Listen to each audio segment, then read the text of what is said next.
अपनी चिता को अग्नि देने के लिए किसी को तो शेष रहने दीजिए। जीवित रहते जो पुत्र मेरा कार्य नहीं कर सकता, वो मेरे मरणोपरांत मेरे किस काम का।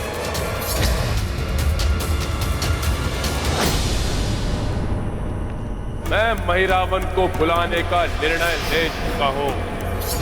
मैं इसी क्षण प्रभु के लिए ऐसे रक्षा शिविर का निर्माण करूंगा जिसे कोई भी भेद नहीं सकता।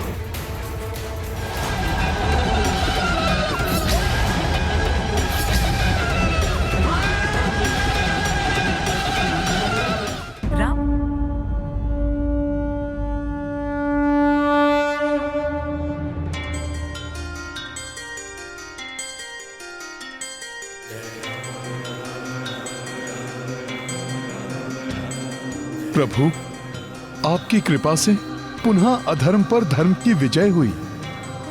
उचित अनुचित का भेद संतान को बताना, उसे सन्मार्ग पर चलने के लिए प्रेरित करना अभिभावक का कार्य होता है। अन्यथा मेघनाद के समान प्रतिभावान पुत्र भी अधर्म पथ पर भटक कर अपने प्राण गंवा बैठता है।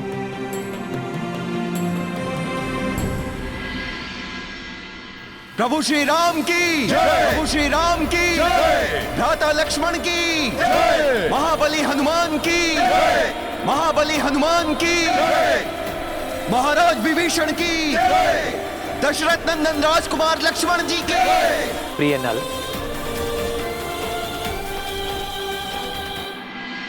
जी प्रभु।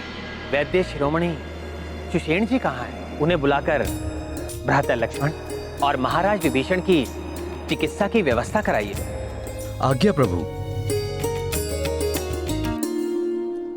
मुझे क्षमा करे प्रभु, मैं भैया लक्ष्मण और महाराज विभीषण को आहत होने से नहीं बचा सका। इसमें क्षमा याचना कैसे हनुमान जी? युद्ध में आहत होना तो वीरता का चिन्ह होता है। वास्तव में हनुमान के कारण ही मेघनाद वध संभव हुआ है।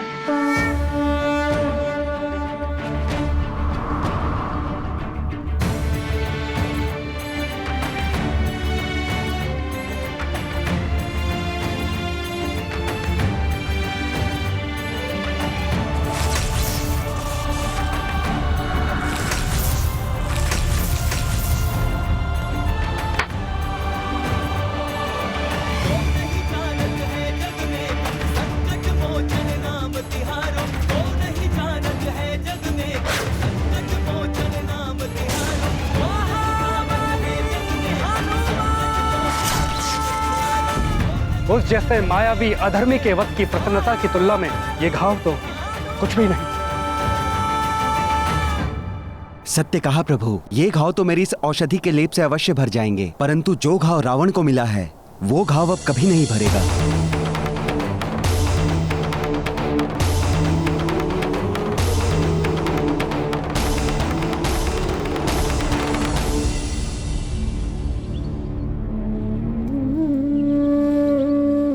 ओम केशवाय नमः, ओम नारायण नमः, ओम माधवाय नमः। पी जाइए।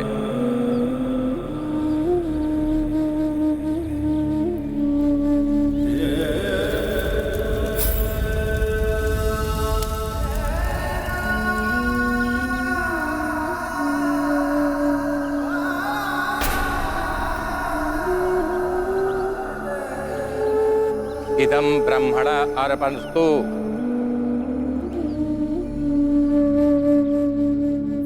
बोलिए, मैं रावण अपने पुत्र मेघनाथ के दिवंगत आत्मा की शांति के लिए के विहित श्राद्ध कर्म कर रहा हूँ। पितामह, पर पितामह सभी जीवित हैं, किंतु चौथी पीढ़ी समाप्त हो गई। बस आपको मेरी पीड़ा का भार नहीं है, और ना ही उसके प्रति कोई भी सहानुभूति आपको ज्ञात नहीं। एक पिता के लिए सबसे बड़ा भार उसके पुत्र के पिंड को उठाना होता है। ये बोझ तुमने अपने ऊपर स्वयं लिया है रावण। तुम्हारे ही कारण आज हमारे कुल का अंतिम सूर्य भी अस्त हो गया।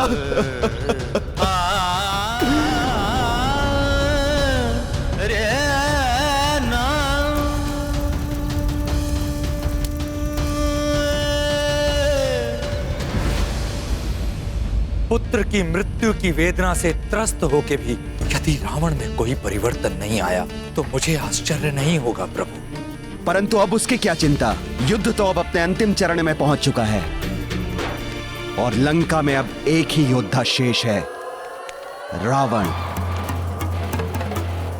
लंकेश, रावण ने अपने कुल के अंतिम कुल दीपक को भी खो दिया है माता, किंतु लंका के इस दुख में भावी सुख निहित है। शीघ्र ही प्रभु श्री राम रावण का अंत करके उसके पापों से लंका को मुक्त करेंगे, जिसके पश्चात उनका आपसे सुखद पुनर्मिलन होगा। अर्थात अब रावण जो कुछ भी कर ले, प्रभु श्री राम और माता सीता के पुनर्मिलन की घड़ी अब अत्यंत निकट है।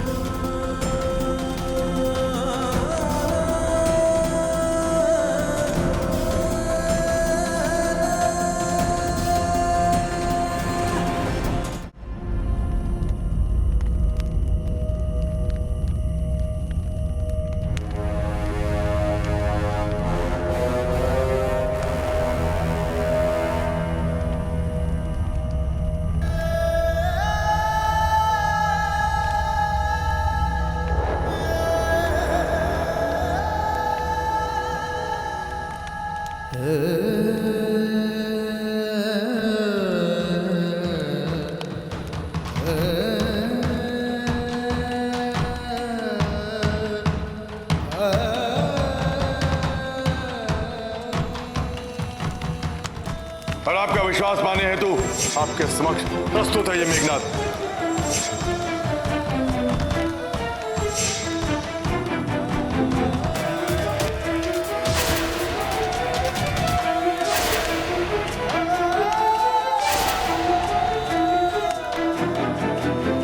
सारे दीपक बुझ गए, कोई मेरा अपना नहीं बचा।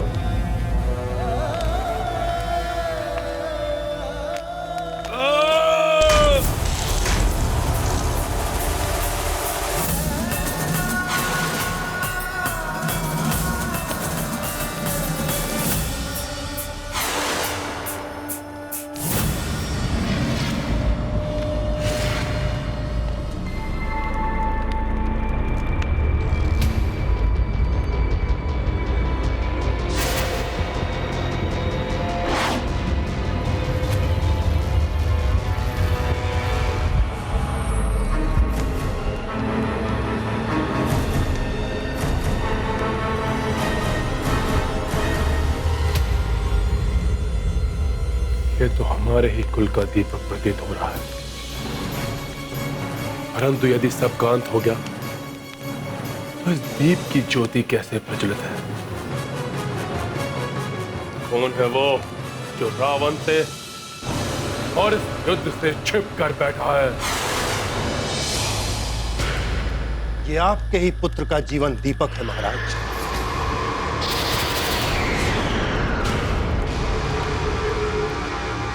वही रावण नाम है उसका।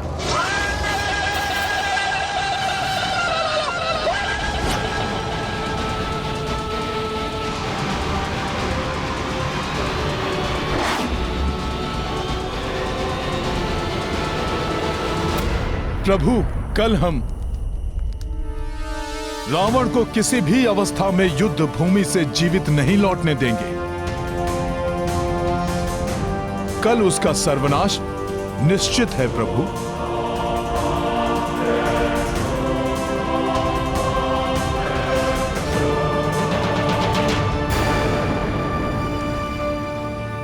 क्या हुआ हनुमान?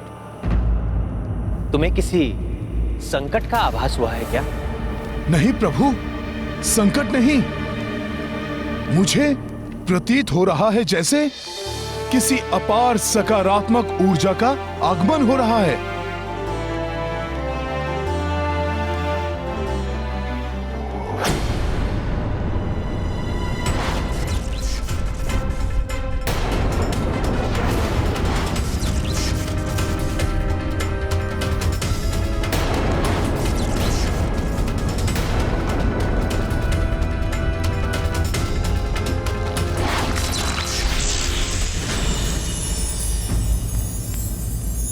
ऋषि अगस्त्य,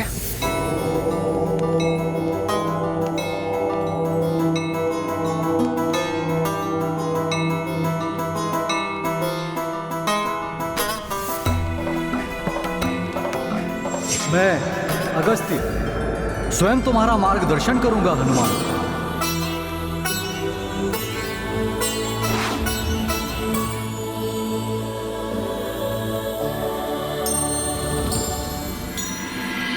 हे दशरथ नंदन राम, भविष्य में एक समय ऐसा आएगा जब आप धर्म के सबसे बड़े शत्रु से युद्ध करेंगे। तब कभी बाण रहित न रहने वाला ये तुड़ील आपकी सहायता करेगा।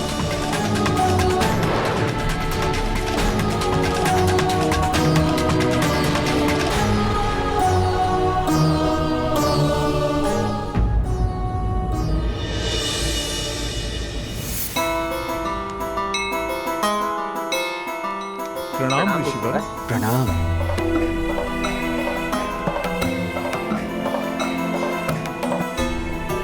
जिस प्रकार आज आपकी विजय हुई है, उसी प्रकार भविष्य में इस धर्म युद्ध में आप ही की जय हो। हे महर्षि, आपका आशीर्वाद अवश्य फलित होगा। धर्म इसी प्रकार अपने संपूर्ण बल के साथ अधर्म का सामना करेगा। आज की अब उस दुष्ट रावण का कोई भी छल, कोई भी शक्ति, कोई भी माया उसे उसकी मृत्यु से नहीं बचा सकेगी ऋषिवर।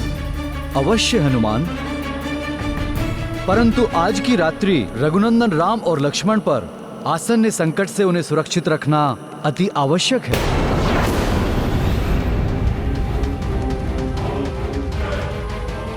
मैं इसी भावी संकट की सूचना देने यहां आया हूं।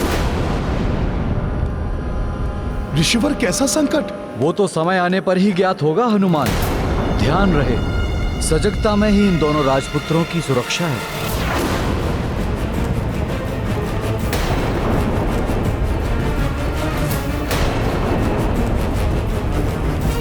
कल्याण हो।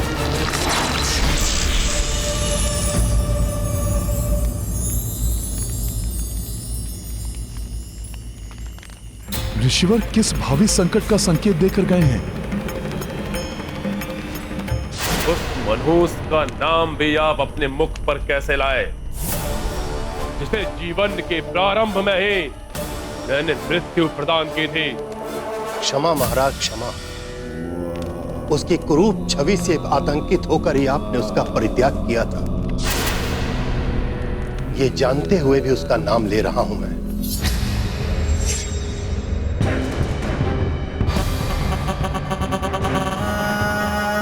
ये कैसे सर्प रूपी भयानक पुत्र को जन्म दिया है तुमने?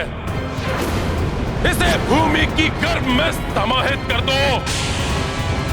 मैं इसे कदापि स्वीकार नहीं करूंगा। जिसे अशुभ मानकर आपने जीवित ही पृथ्वी में गाड़ देने का आदेश दिया था, आज वही आपका हित कर सकता है महाराज। पृथ्वी में गाड़े जाने के बाद भी वो बचा कैसे? वो आपका ही पुत्र है लंकेश। इतनी सहजता से भला प्राण कैसे खो देता? धरती में गाड़े जाने के बाद वो धरती को चीरता हुआ आगे बढ़ता गया और सीधा जाकर पाताल लोक में असुर माता सिंगिका के अंक में जा गिरा।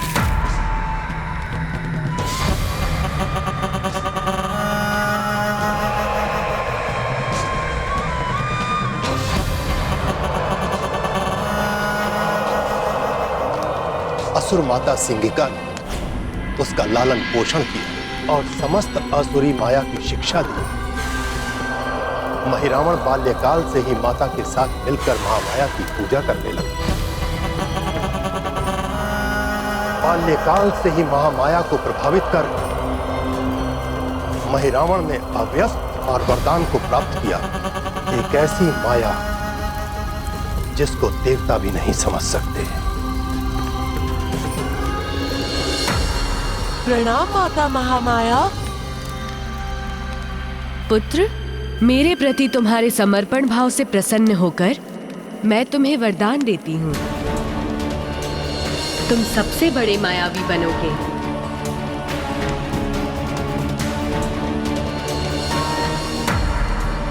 फिर उसका क्या हुआ? फिर क्या महाराज, असुर माता सिंगिका अपना दायित्व निभाते निभाते पाताल लोक छोड़कर चली गई और महिरावण कुरूप होने के कारण अन्य बालकों से तिरस्कृत होता रहा।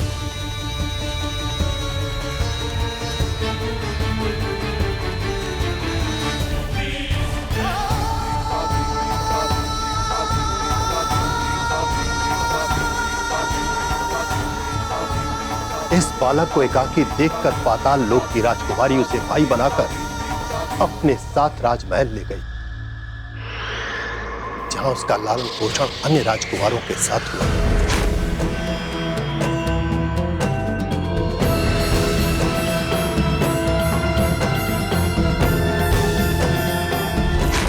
और आज वही आपका महिरावण पाताल लोक का स्वामी है महाराज। और आज वही आपका महिरावण पाताल लोक का स्वामी है महाराज।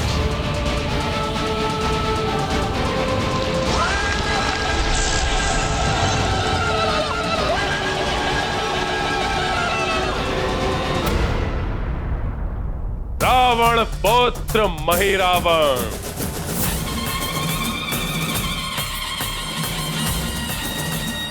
अब चाहे वो दुष्ट कुछ भी कर ले, हम सब उसकी चुनौतियों का सामना देने के लिए तैयार हैं। स्वयं महर्षि अगस्त्य हमें चेतावनी देने आए थे। अवश्य ही रावण कोई योजना बना रहा होगा।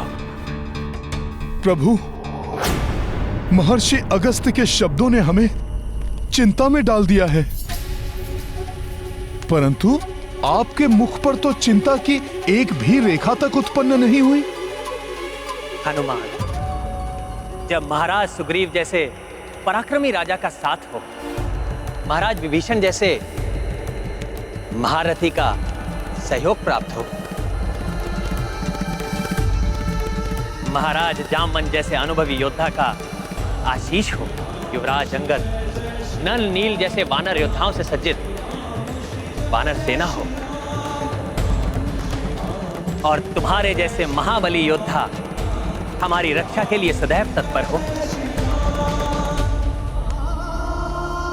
तो मुझे और लक्ष्मण को कैसी चिंता, कैसा भय? परंतु प्रभु, यदि स्वयं महर्षि आपकी और भ्राता लक्ष्मण की रक्षा के लिए सचेत होने का सुझाव देकर गए हैं, तो मैं उसके लिए हर संभव प्रयास करूंगा। मैं और सखा आपकी सुरक्षा का विशेष प्रबंध करेंगे प्रभु।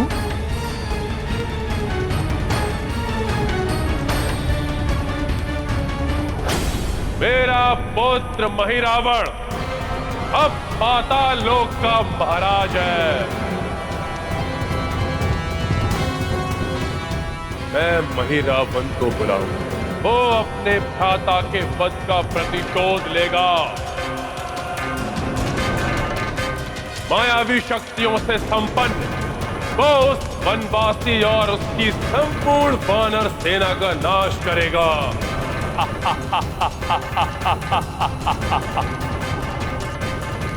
नहीं,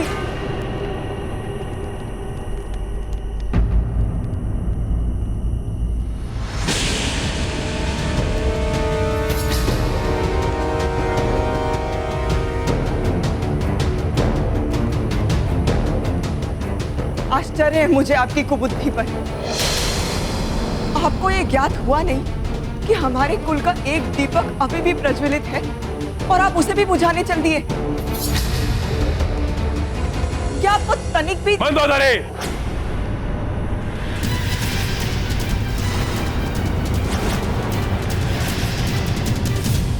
पिताश्री, अब आप ही मेरी सहायता कीजिए, समझाइए इन्हें ऐसा मत करने दीजिए।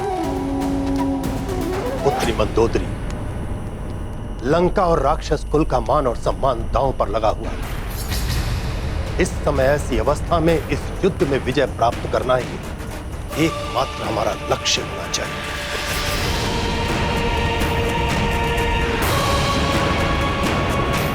ये माता आपसे भिक्षा मांगती है, अपने एकमात्र पुत्र के जीवन की भिक्षा। अब केवल वही शेष बचा है, उसे तो जीवित रहने दीजिए।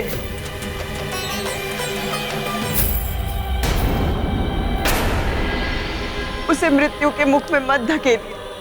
पुत्र का धर्म यही है कि वो अपने पिता के काम आए, और यही उसके जीवन का उद्देश्य होना चाहिए। अपनी मृत्यु के पश्चात अपनी चिता को अग्नि देने के लिए किसी को तो शेष रहने दीजिए।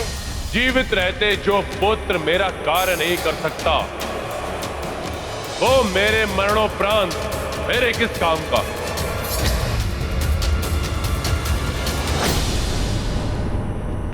मैं महिरावण को बुलाने का निर्णय ले चुका हूं। मैं इसी क्षण प्रभु के लिए ऐसे रक्षा शिविर का निर्माण करूंगा जिसे कोई भी भेद नहीं सकता।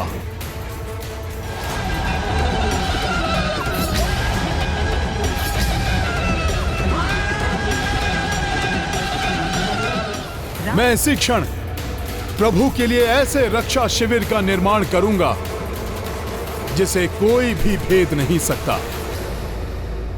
नहीं महाराज, आपने महिरावण का परित्याग किया था, इसलिए वो आपके बुलावे में नहीं आएगा। तब मैं जाऊंगा उसके पास, फिर कैसे ठुकराएगा वो मेरा आदेश। जी महाराज, इस राज्य गृह में ही एक ऐसा गुप्त मार्ग है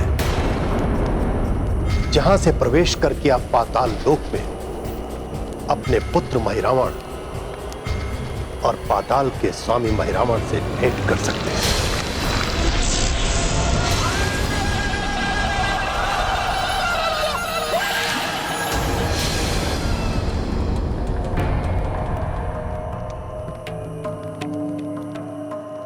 मैं इसी क्षण प्रस्थान करूंगा और उस वनवासी और उसकी संपूर्ण वानर सेना के लिए एक ऐसा दुर्दांत आतंक प्रस्तुत करूंगा जिससे उनकी रक्षा कोई नहीं कर सकेगा। किंतु हनुमान, आप ऐसा कौन सा विशिष्ट शिविर बनाएंगे जो हमारे द्वारा प्रदत्त शिविर से भी शक्तिशाली होगी? वो शिविर होगा मेरी सखा, मेरी पूंछ का शिविर। पूंछ का शिविर? हाँ, मेरी वज्र समान पूंछ को भेद कर कोई भी भीतर प्रवेश नहीं कर पाएगा, और उस शिविर का द्वारपाल भी मैं स्वयं रहूंगा। इससे बड़ी कोई अन्य सुरक्षा तो प्रभु के लिए हो ही नहीं सकती।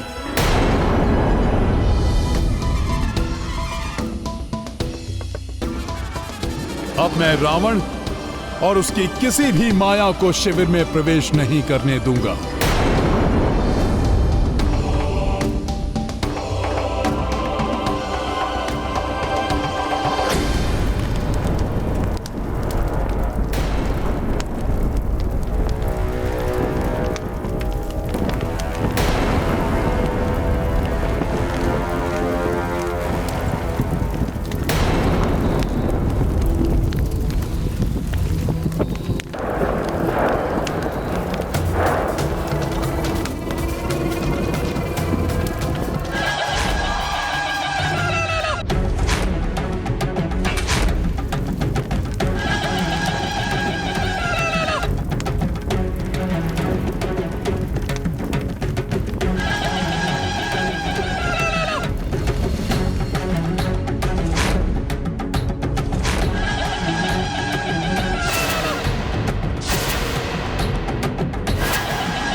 मेरी पारदर्शी देह के कारण मेरी उपस्थिति का इन राक्षसों को आभास भी नहीं होगा।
जय माता महामाया।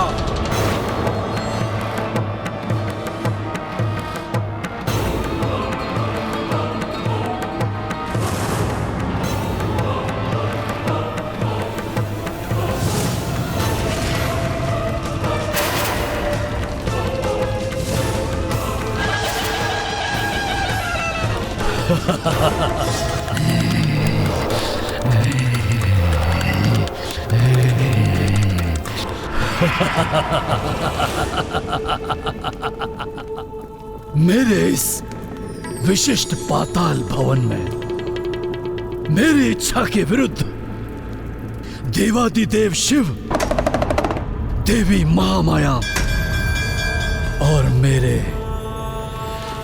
जन्मदाता मेरे शिव भक्त पिता मात्र ये तीनों ही प्रवेश कर सकते हैं, अन्य कोई नहीं। वो मैं क्या?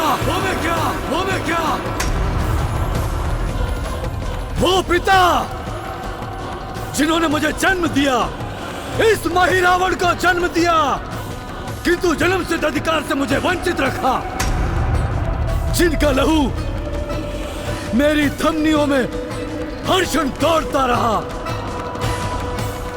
परंतु उन्होंने अपने जीवन के एक क्षण का भी सानिध्य मुझे नहीं दिया। मुझे इस धरती में समाधिस्थ करके भूल गए, परंतु मैंने अपने जीवन के हर एक क्षण में उन्हें स्मरण रखा, जिनके हृदय के द्वार मेरे लिए सदैव बंद रहे, परंतु मैंने अपने हृदय के द्वार उनकी प्रतीक्षा के लिए सदैव खुले रखे। आज वो पिता जिन्होंने अपना पुत्र धर्म कभी नहीं निभाया, परंतु मैं उन्हें प्रणाम करके अपना पुत्र धर्म अवश्य निभाऊंगा।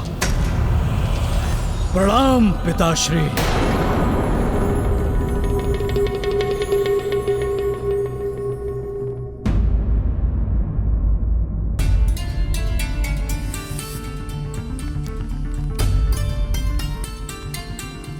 आप सब इस प्रकार अवाक से क्यों देख रहे हैं हमें? जिसके प्रति हृदय में भक्ति होती है, उसके प्रति सब कुछ समर्पित करने में ही सच्चे आनंद की अनुभूति होती है। मैं तो मात्र अपने और अपने सखा की सेवाएं प्रभु को अर्पित कर रहा हूँ। आशा है कि ये शिविर आपके लिए सुखदायक होगा।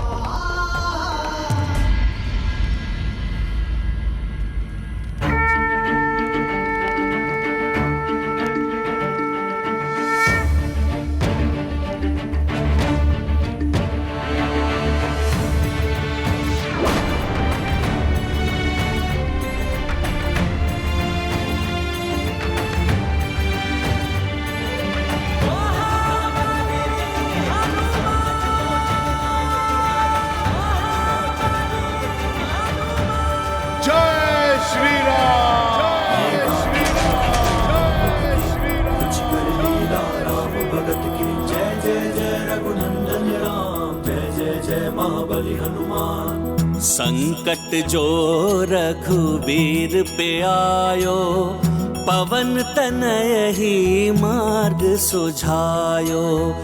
वज्र समान जो पूंछ थी पाई, शिविर अभेद सोता से बनाई।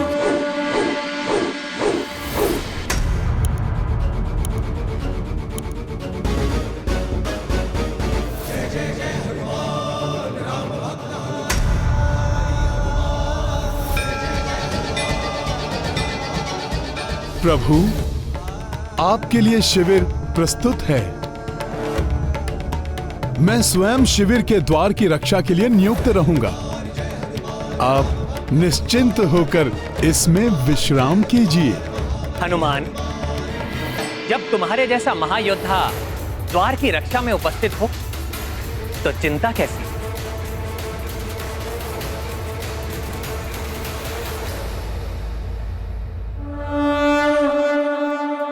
जामह श्री रघुनाथ पधारे, द्वार पे हनुमत भय रखवारे। वज्र सुरक्षा नाथ विराजे, काज पुनः कपीराम के साजे। महाबली हनुमत की रुचिकर लीला, राम भगत की जय जय जय रघुनंदन राम। जय जय जय महाबली हनुमान। रावण की बड़ी से बड़ी मायावी शक्ति भी इस शिविर में प्रवेश नहीं कर सकती। वो चाहे तो मेघनाद से भी बड़ी मायावी शक्ति को क्यों न ढूंढ ले। मेघनाद की भांति तुम भी तो मेरे पुत्र ही हो। भले ही मैं तुमसे जुड़ा नहीं रहा, परंतु मेरा नाम सदैव तुम्हारे नाम से जुड़ा रहा महिरावण, जो आज तुम्हारी पहचान है।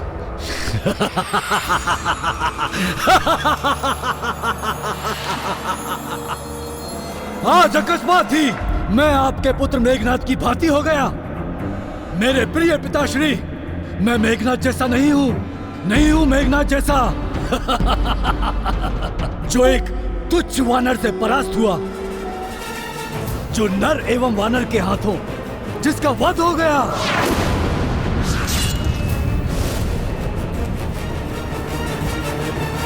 नहीं, मैं मेघनाद से अधिक मायावी शक्तियों का स्वामी हूं। पिताश्री, काल हूं मैं। उन नर और वानरों के लिए महिरावण हूं मैं।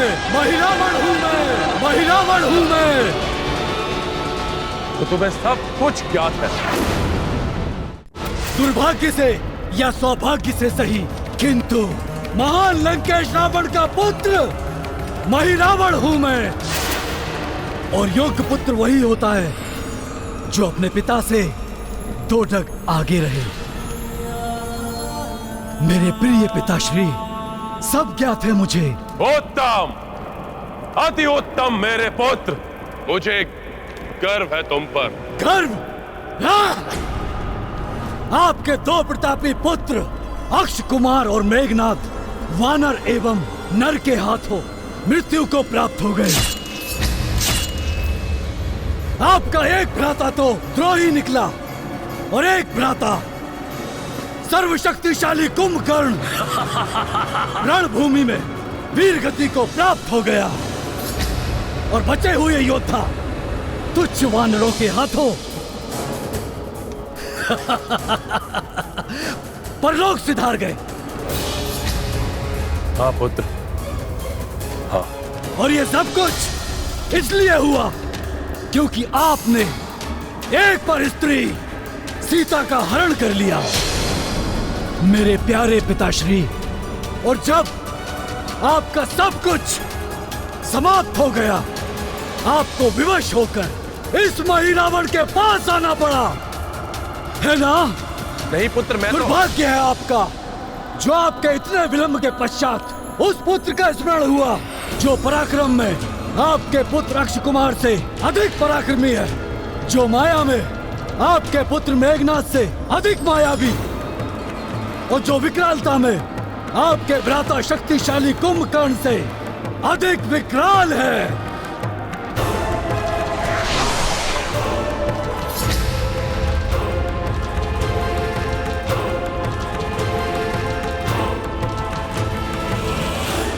बातें तो तुम बहुत बड़ी बड़ी करते हो मही रावण। यदि इतना ही घमंड है अपनी शक्ति पर, तो जाकर अंत क्यों नहीं कर दिया उस वनवासी और उसकी वानर सेना का? क्या सोचते हैं आप? आपकी चार उकसाने वाली बातों से मैं आपकी बातों में आ जाऊंगा? मेरे प्रिय पिताश्री, मैं आपके पुत्र नहीं, आपके प्रिय पुत्र मेघनाथ की भांति नहीं हूं। बस! बार बार स्मरण मत कराओ मेरे मृत पुत्र मेघनाथ का। पीड़ा होती है ना? होती है ना पीड़ा? बहुत दुख होता है ना पिताश्री? अपने पुत्र से नहीं, अपने प्रिय पुत्र से दूर जाने की मुझे भी दुख हो रहा है। इतने वर्ष हो गए मेरे प्रिय पिताश्री, क्या आपको तनिक भी दुख नहीं हुआ मुझसे इस मही रावण से दूर जाने का? फिर किस बात का पक्ष रखते हो? हाँ? कि मैं वहां जाकर आपका कार्य करूं? नहीं! इस समय मुझे शांत रहकर इस मूर्ख को अन्य युक्ति से मनाना होगा, क्योंकि अब तुम ही मेरे उत्तराधिकारी हो। मेरे पश्चात तुम ही बनोगे इस लंका के लंकाधिपति लंकेश मही रावण।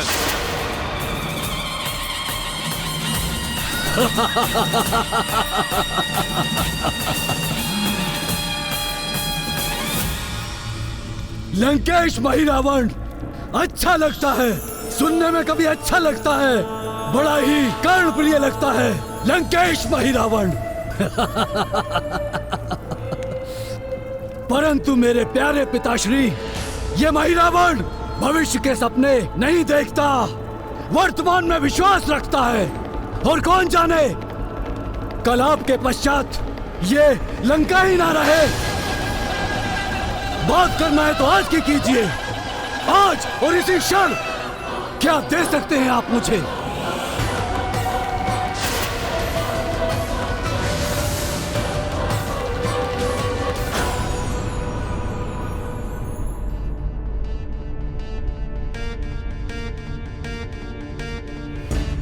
महाराज सुग्रीव, आप भी विश्राम कीजिए। यहाँ के लिए आप निश्चिंत रहिए, मैं सब संभाल लूंगा। मेरी इच्छा के बिना यहाँ पर कोई भी प्रवेश नहीं कर सकेगा। किंतु हनुमान, ऋषिवर अगस्त्य को किसी अनिष्ट का संदेह हुआ होगा, इसीलिए तो उन्होंने इस विशेष सुरक्षा का सुझाव दिया था। महाराज, आप सब मुझ पर विश्वास रखिए। जाइए, आप सब निश्चिंत होकर निद्रालीन हो जाइए, जिससे कि कल के युद्ध में रावण का सामना करने के लिए पूर्ण स्फूर्ति के साथ सब रणभूमि में उतर सकें। हनुमान सत्य कह रहे हैं। रावण घायल सिंह की भांति दुर्दांत हो गया है। कल रावण की भयावता का दमन करने के लिए हमें अपनी पूर्ण शक्ति और सजगता को संजोकर रखना होगा कल के लिए। ठीक है हनुमान। कदाचित कल प्रातःकाल आरंभ होने वाला युद्ध निर्णायक युद्ध हो, इसलिए आप सभी को अपने अपने कक्ष में जाकर विश्राम करना चाहिए। पुत्र महिरावन, वो दोनों वनवासी रघुकुल के राजकुमार हैं।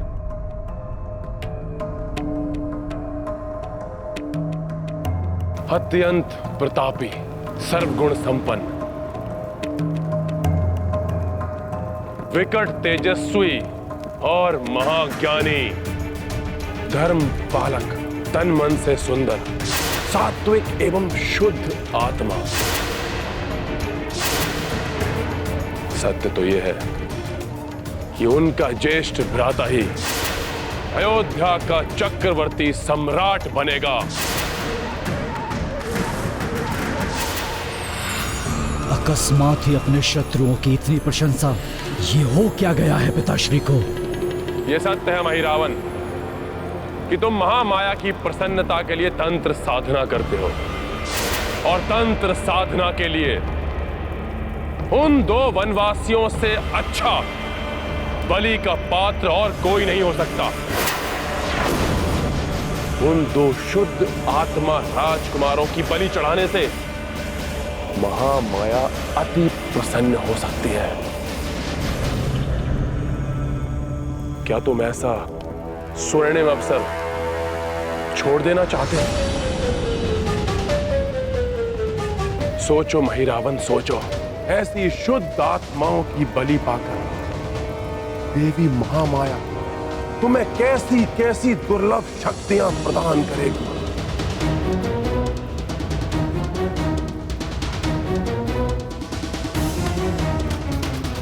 उत्तम, अति उत्तम।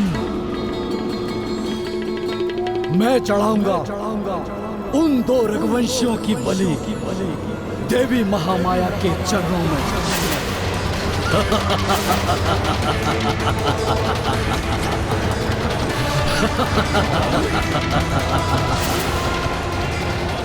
आज रात्रि की घड़ी परीक्षा की घड़ी है। मुझे क्षण प्रतिक्षण सतर्क रहना होगा। राम भक्त महाबली हनुमान को जानना है तो चैनल को सब्सक्राइब करें और बेल आइकॉन दबाना न भूलें।